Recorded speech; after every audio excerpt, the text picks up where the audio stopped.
Welcome to the Ducks Unlimited podcast, the only podcast about all things waterfowl. From hunting insights to science-based discussions about ducks, geese, and issues affecting waterfowl and wetlands conservation in North America, we bring the resource to you. The DU Podcast with your host, Dr. Mike Brasher. We're getting to the point of the season 5 here, where we're going to start wrapping things up over the next few weeks. And as we do so, we're going to be visiting with various staff and partners from across North America to get a bit of a reflection on how the 2021 and 22 hunting season unfolded, how some of the environmental conditions unfolded, how they changed, what kind of effect that had on birds and hunters, as we can kind of experience them and talk about them based on our observations. Some of the guests on these episodes will be ones that we have visited with on earlier episodes here in Season 5, and that is the case on today's episode, where we have with us Virginia Getz, Ducks Unlimited's Director of Conservation Programs for California, Nevada, Arizona, and Hawaii. Virginia, welcome back to the podcast. Thank you, Mike. It's good to be back. Whenever we spoke with you, I don't remember exactly when that was. It might have been October, September, maybe even, probably was actually very early in Season 5. The drought was the big focus of our discussion. We talked about how the drought may have affected production out there in California and throughout the West. We also talked about kind of how those drought conditions were setting up to affect the forthcoming fall and winter season for both the ducks and geese, but also importantly for the hunters. And so I guess that's kind of where we'll start off with in reflecting on that drought and the way the conditions were sort of at the very beginning of the hunting season, what we were anticipating.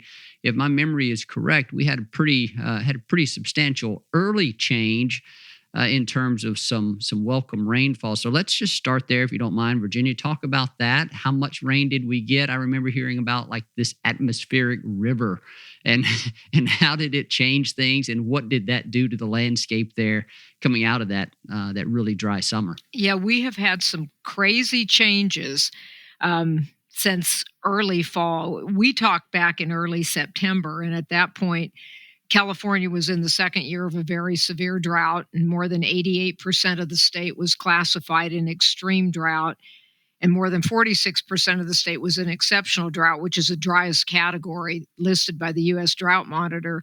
And most of the state's key fall staging and wintering areas for waterfowl were in one of those two categories. The Central Valley was classified as exceptional drought. Well, conditions have improved substantially since then due to record-setting precipitation in October and December. Waterfowl season opened in the Central Valley on Saturday, October 23rd. Typical waterfowl opener. The weather was calm and warm. However, Sunday, October 24th was a completely different story. We were hit by this incredible storm, which was referred to as a bomb cyclone or atmospheric river. And the Central Valley experienced torrential rainfall and strong south winds of 25 to 40 miles an hour. 24-hour rainfall totals were impressive, and they broke records in multiple parts of the state. Sacramento itself received a little over 5.25 inches of rain by the following morning, so in a 24-hour period. That broke the previous record that was set in 1880. And multiple areas in Central California recorded 24-hour rainfall totals of at least 5 to 10 inches on that period in October.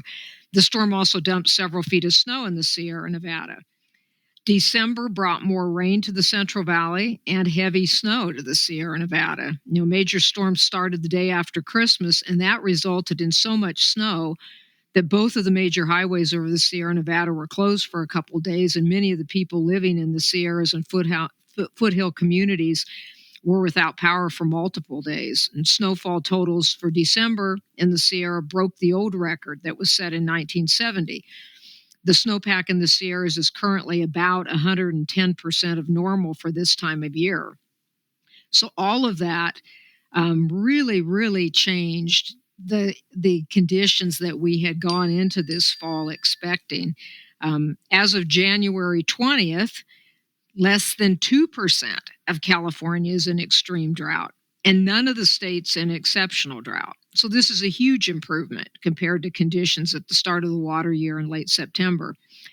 However, it's important to note that the Central Valley and California as a whole are still in drought conditions. Currently, 66% of the state, including the entire Central Valley, is in severe drought. So we got off to a great start in the water year, but January, which is typically a very wet month, has been extremely dry and warm. And there's no precipitation showing in the 7-day forecast. So it looks like we're going to finish out January really, really dry and really warm. So we're going to need significant precipitation in February through April to avoid another major drought year. It's been episodic. The weather's been extremely episodic, but now what happens between now and the end of April is really key. Virginia, that's a crazy up and down, even going back to the end of last summer and then the extreme rainfall that you talked about there very early on at the start of the season. And tell me if what I was hearing was correct, that first rain event primarily affected the Sacramento Valley portion of the Central Valley, the northern portion, a lot of that rice production area. But what I was hearing was that a lot of that rain, or at least the majority of that rain, missed the southern portion, or at least I guess I should say the San Joaquin Valley. Was that reasonably accurate that the San Joaquin Valley, some of the grassland districts remained dry kind of early in the hunting season? Well, they got some of the precip out of that big storm, but not nearly as much as the Sacramento Valley. So it wasn't such a game changer down there as it was up in the Sacramento Valley, but it helped everywhere, obviously. And those clubs that had delayed flood up voluntarily in the grasslands because they only had limited water supply, they did not flood up early. They continued to stay on that delayed schedule. Yeah, that was kind of where I was going to go next, is thinking about the dichotomy of perhaps how that rain fell and if it and how it may have affected hunting success in different parts of the valley. So if they some of those folks, some of those clubs and properties in the southern portion there in the San Joaquin Valley may not have, sounds like they probably didn't have as much water, didn't get as much water, and it delayed flood up. And so, yeah, they were probably still struggling early on. But what type of response did we see from the birds? And then what did the hunters experience there in the Sacramento Valley after that first early rain event? Well, going into the season, what we would have expected is those areas that had water would be very good from a hunter success standpoint. If you had water, you should have had good hunting. Well, that all kind of changed the second day of waterfowl season because water spread all over the place. Water was extremely limited at the start of hunting season, and that impacted bird distribution. For those early arriving birds, that obviously affected bird distribution. And some of the areas, that typically are flooded up early and pretty stable habitat, like the Butte Sink, they were really struggling to get water on the landscape. They were partially flooded, not the normal situation. So this impacted bird distribution early on. Then the big storm that occurred on opening weekend in October spread water, and consequently it spread the birds all over the landscape. I mean, we saw vernal pools in the grasslands, foothill wetlands, water everywhere. And of course, it put that really desirable sheet water in a lot of the rice fields that had been planted and harvested, but not flooded for straw decomp. So there was new water everywhere, and the birds followed that. And I'd say overall, that adversely impacted hunters' success. And then from the there in the southern portion, or in the San Joaquin Valley, when did they really see a big slug of rain that brought them a lot of water, or did they get rain later on? I know you talked about some of them delaying flood up, so they would have had that being planned, to put that water on the landscape. But did one of those subsequent rain events really kind of cover that portion of the valley as well? Well, they benefited from both the October and December precip, though not as much as the Sacramento Valley. But hunter success in the grasslands has been really good since the middle of December. And that's a couple weeks later than when good hunting normally kicks in there. They usually find that anywhere from Thanksgiving on, they really start having good hunter success. Well, it took a couple weeks longer, but it's been successful and sustained hunter success since then. And again, that might be expected considering the way the flood up was delayed down there on many of the clubs. So by the time those clubs got flooded up, they showed new water. They began to have really good hunting. The interesting thing too is they're reporting good numbers of widgeon and pintail still being harvested, in addition to their main duck in the bag, which is the green-winged teal.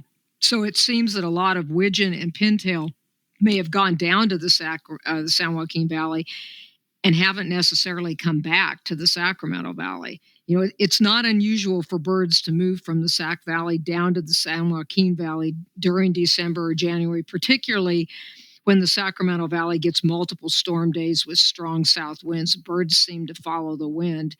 And eventually the birds return to the Sacramento Valley. There seemed to be a push of widgeon and teal into the Sacramento Valley right after New Year's. And those could have been birds coming from the north following a strong storm in Washington and Oregon around New Year's, or birds that were returning from the San Joaquin Valley. Widgeon that I harvested right around New Year's were pretty skinny birds, healthy but skinny. And usually if you harvest widgeon and teal late in the season and they've been in the Sacramento Valley for a period of time, they typically have a good fat layer. And so these birds had not been hanging around in the Sacramento Valley all that long. Now, when those birds arrived in the Sacramento Valley, with there still being a lot of water on the landscape, did that make hunting those new birds still a bit of a challenge? I seem to recall reading a migration report that suggested that might still, there's so much water, so much habitat on the landscape in the Sacramento Valley that maybe it was spreading those birds out. Did you see that into January as well? Well, it improved hunter success, right? There definitely was an improvement in hunter success in the Sacramento Valley, but it, overall hunter success has been mixed and erratic in the Central Valley. So it wasn't a situation where we got a good influx of birds and all of a sudden the hunting really turned on and stayed turned on. There were some good days, and then it changed and the birds continued to move around and distribute themselves, in places with less hunting pressure. So, and a lot of those rice fields, that got sheetwater, that sheetwater held for a long period of time. We got the big pulse in October, and then we've got, good precip in December that kept that on the landscape. So I think the birds were really able to take advantage of that and get to places where they could now access food, in almost perfect sheetwater conditions and not have a lot of hunting pressure in those areas. One of the things that we've talked about a fair bit coming into the fall was the fact, at least as it relates to the birds that are produced in the prairies, is that there wasn't going to be a lot of production coming out of the prairies. And so that's going to mean a smaller fall flight. And of those birds that do come down, it's going to be dominated by adult birds, which we all know are going to be a little more difficult to hunt, especially later in the season. But the Pacific flyway gets, among those birds produced in the prairies, you're really looking at those from Alberta, let's say, maybe some from Saskatchewan, but really it's those that are Alberta and westward that are going to filter into the Pacific flyway. And then a big slug of birds is going to come from Alaska, where we have reason to believe that production there should have been okay, average, maybe a bit above average in some respects. But any notable things that you heard regarding the age ratios of birds that were being harvested out there? And I asked that because, like I said, that was a common topic of discussion here in the Central and Mississippi flyways about how many adult birds, especially mallards, that we were seeing, and gadwall really as well. A lot of these prairie nesting birds just seem to be dominated by adults, as we would have expected. Any kind of notable observations from the Pacific flyway in that regard? I don't have any in that regard. I mean, I think overall, like you stated, the Alaska breeding grounds were stable, not impacted like the prairies were. Parts of Alberta were certainly impacted, by the drought. But I think we had very good numbers of birds here. Unfortunately, they did not fly the midwinter survey, which they fly in January. They did not do that, COVID constraints, et cetera. So we don't have that data, which is unfortunate. And that would really tell us what we're looking at. It would also probably tell us something about distribution. But I think the birds were here or are here in good numbers. They are just spread out all over the landscape. The things that we experienced this year in California are interesting because as we talked about them, as we talked about the drought last summer and fall, it might have been Mark Petrie that we were speaking with. It might have been you that we were speaking with that said, we've been through something like this in the not too distant past. I don't remember if maybe it was 2015 or 2016, or maybe I'm totally off on that. But there was a time in the not too distant past where the California Central Valley and I guess the Western U.S. maybe more broadly was facing a really severe drought. And we were talking about these same type things of, where's the habitat going to come from? How are the birds going to respond? And then all of a sudden, and I don't know if it was as early. I don't think it was as early. I think it might have been a January storm in that particular year where it just fundamentally changed the landscape. A big weather system moved in and just put a lot of water on the landscape. And we talked about that earlier this year, that things can change in a hurry in that regard. So this type of thing wasn't, you can't necessarily predict it far out in advance, but whenever we saw it, it wasn't like it was something totally unexpected. Am I right in some of that recollection? Yeah, you're correct. So back in 2015, we had been, that was, I think, the fifth year of drought. And in December, we had dense concentrations of birds, temperatures dropping, and there was a lot of concern about conditions being ripe for cholera outbreak. And it was just a matter of time. Everybody expected that to happen. And then the rains came. And they were substantial rains. In December, widespread sheet flooding occurred. The birds followed the new water. And that disease outbreak did not occur. And, when we talked in September, we talked about that event, and I said we'd need to hope for something similar to happen this winter because of concerns, again, for crowding and the potential for disease outbreaks. Well, this year it did happen. It didn't happen in December. It happened in October, and I never remember a storm of that magnitude in October. But basically, we got what we needed from the standpoint of water availability and access to food and spreading the birds out. We got what we really needed to basically save the day. Now, that made some challenges from a hunting standpoint, but from the bird standpoint, it probably was a very good thing. Virginia, I want to start wrapping this up, and as we do so, I want to look a little forward to the coming breeding season. Drought, as you mentioned, is still a concern. We got a lot of relief from a wintering habitat standpoint, but drought going forward remains a concern. And I want to discuss a little bit about the snowpack that you mentioned. The Sierras, I think you said, were over 100% of their normal snowpack.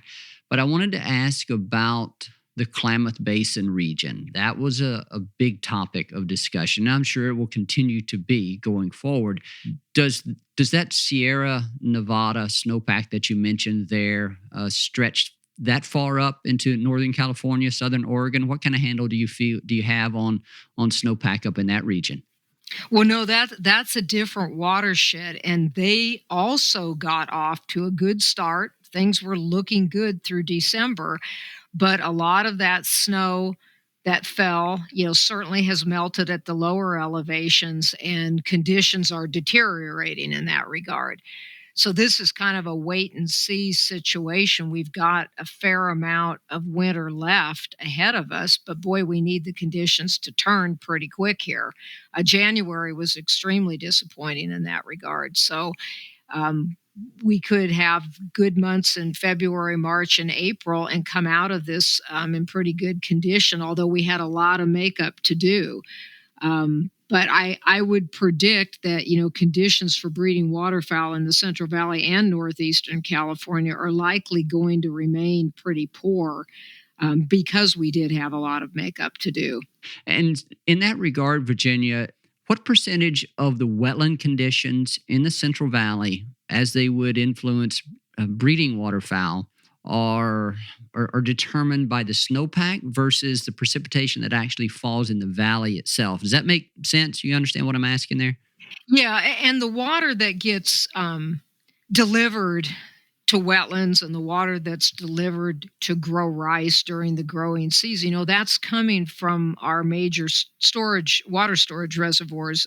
It's Shasta Reservoir, which is on the west side of this valley, meaning the west side of the Sacramento River, and it's Lake Oroville that's on the east side of the valley. So conditions at Oroville are better than they are on the Shasta watershed. Oroville's at about 80% of its historical average level for this time of year. Okay, Oroville has a huge basin to fill. It's 80% of its historical average level. We need more snowmelt. We need more runoff to get that up to even being average. Now, Shasta is 55% of its historical average level. And what they're currently predicting, and again, things could change rapidly, but what they're currently predicting is expecting curtailments, again, for systems that are supplied by Sacramento River water, through Lake Shasta, expecting curtailments this coming year. So, that would affect the grasslands. It would affect wetlands on the west side of the valley. Are they forecasting some curtailments for rice agriculture as well? Oh, yeah. Yeah, it would be, through those water districts that deliver water. So whether you're a wetland or whether you're a rice land that gets water through that system, they would be curtailed. So that's what's expected. Now, we can be hopeful. Like I say, we still have a fair amount of winter ahead of us. But boy, the deficit, that we were trying to make up in these water storage reservoirs was incredible. And that storm in October, I think it alone raised Lake Oroville 20 feet. And if you've seen a picture of that basin, it is a massive storage reservoir. So 20 feet is huge, but we got all this rain at one time. It all came down, it all ran off, it filled the reservoir. It was great. We need more of it. And I think that's going to be the message that we hear from the prairies as well as we go forward here. We'll have a few episodes in the summer. We're going to reconnect with some of our people in the field and get a report on the different breeding regions, certainly including the prairies, the boreal, and some of the western U.S. We'll obviously want to check in on the Klamath Basin and how wetland conditions out there will be shaping up this summer, and then of course going into next fall as well. But yeah, I think the common theme this year is going to be, we at least at this point, I hope I'm wrong, but so far it's shaping up to be one where we will say, we received some very needed rain or snowfall, but we need a lot more in order to really recover from the drought that we were in. And that speaks to the severity of the drought that we were facing in several of these key geographies, whether we're talking about wintering or breeding regions. It was a bleak year last year, and so hopefully we can start recovering from that. So Virginia, from an overall kind of look back on the California season, in terms of hunter success, maybe what our expectations were coming in versus how they transpired. There's always going to be some ups and downs during any given year as we look across space within a region. But given our expectations, given how dry it was, given our uncertainty coming into the fall and winter out there in the West, what was your takeaway, and what have you heard from other hunters with regard to what they experienced, kind of relative to what we were expecting? What's kind of been the tone of the conversation out there? I think overall conditions have been tough for waterfowl hunters. I said to my hunting partner this weekend, sitting in the duck blind, I said, the normal rhythm of the marsh is off. It's just off. The normal rhythm of the valley is off. We started out with severe drought to record breaking precipitation back to abnormally dry conditions, and it's not clear yet what habitat and water conditions we're going to end up with in 2022. But because of that, the lack of water on the landscape early and where that water was, and then the big pulse of water, it really changed the normal rhythm of things. And I've talked to wetland owners that have been on their properties for many years, and they'll say, "I've never seen anything like this." They see a different distribution of birds, a different makeup of birds. They've seen less hunter success than normal in some of these really high quality wetland areas. And I think in areas like the Butte Sink, the Butte Sink usually pulls in a lot of birds early. They're flooded up, and birds, come into that area, particularly important for mallards, and then, they spread out from there later on. Well, they weren't fully flooded up. They didn't have those prime conditions to offer early in the year, and then the whole dynamics changed, and birds went where the water was, and they never really came back the way that would be expected. I had one landowner tell me that he set out last Wednesday, a very good club in the Butte Sink. He said he never picked up his duck call. He never picked up his gun the entire day. He said, "I've never seen anything like that in all the years I've been hunting there." So it's just a very, very different year. I mean, that's not to say that folks did not have hunter success. Rice fields up in the Butte Basin portion of the valley, those were shooting pretty well right around, late December, early January when we had the storms. We just had a strong north wind on Friday and Saturday, this past Friday, Saturday. That resulted in good hunter success, in areas around the valley, the Sacramento Valley. The grasslands got good and has stayed good since the middle of December. I think Delta and Sassoon have overall been good, and they've been steadier than some other portions of the valley. And, they had a much more stable water supply and were flooded up early on and held that supply. It didn't ebb and flow so much. So just different dynamics, what we're seeing. And I think the bird distribution is different. I know I've seen on a property that I've hunted for probably 15 plus years, I have never seen so many ringneck ducks and even scaup on that property as I've seen this year. Why they're there this year, I don't know. That would be normally something you'd see later in the year, like when the bypass floods and then the divers work their way up the valley. You see that. This year, it's all different. That's really interesting. Everything that you said there is interesting. The ringnecks, the scaup there at the end. We've heard some interesting reports, delayed migration of some of the divers out of the upper Midwest this year, and folks talking about some of the other species that normally they see here in the lower portion of the Mississippi Valley. Some of the other, like gadwall shovelers, their numbers seem to have been down in some areas and just not where we would typically see them. And, it's just, I saw a recent DU migration report covering some of the states to the north of you there. And I forget exactly who said this, but one of the people that was interviewed and quoted in that report made some comment like, it's just been a weird year. It's like the birds have never been able to figure out what they wanted to do or where they wanted to be. Maybe it's, the weather systems were kind of erratic, and it was just a weird year, So it's going to be interesting to see how common that theme is across some of the other flyways as we talk with a few people.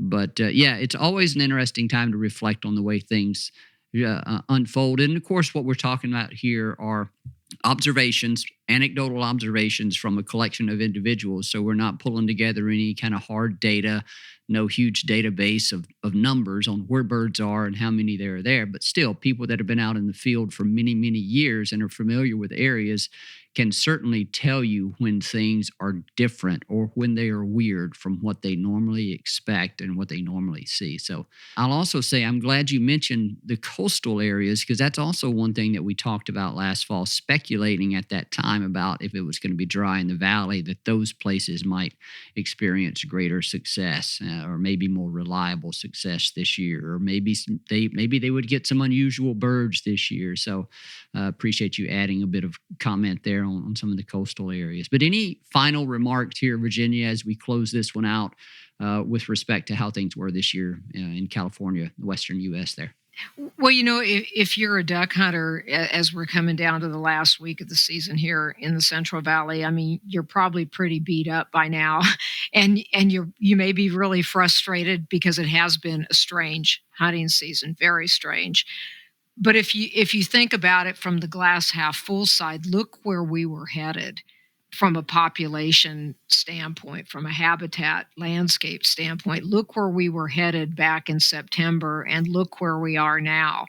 So yeah, it has been crazy. There's been highs and lows like there are in every hunting season. But if you think about it from the long-term perspective, those big rain events really saved us. The big snow event in December is going to do nothing but help us going into this next, growing season and the fall of 22. So that's the glass half full side. Yeah, conditions were tough. We're living in times of extremes, which are pretty hard to predict and pretty hard to react to. But if you're a duck hunter, you really have to have a short-term and selective memory. You have to be able to shake off the tough times and get back out there as if you're headed for the next great hunt. And those great hunts you get from time to time. Often when they're not expected, they're going to carry you through the tough times. And there were some really great hunts this year. It's just not always clear. Some of them occurred in weather and some of them occurred for no obvious reason.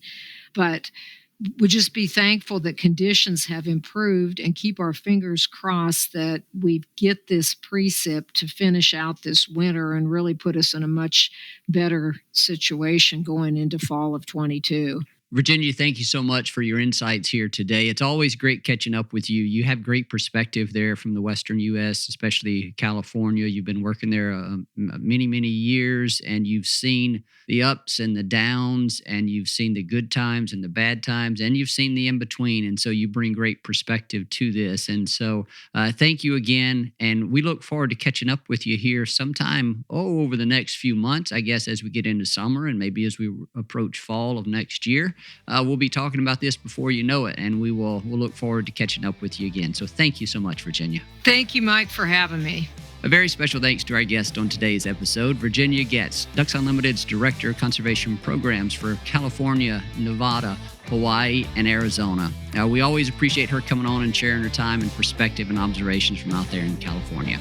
As always, we thank our producer, Chris Isaac, for the wonderful job he does with the podcast and getting it out to you. And to you, the listener, we thank you for spending your time with us. And we thank you for your support, passion, and commitment to wetlands and waterfowl conservation.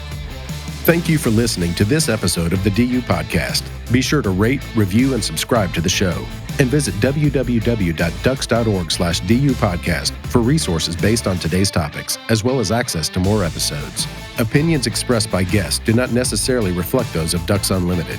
Until next time, stay tuned to the Ducks.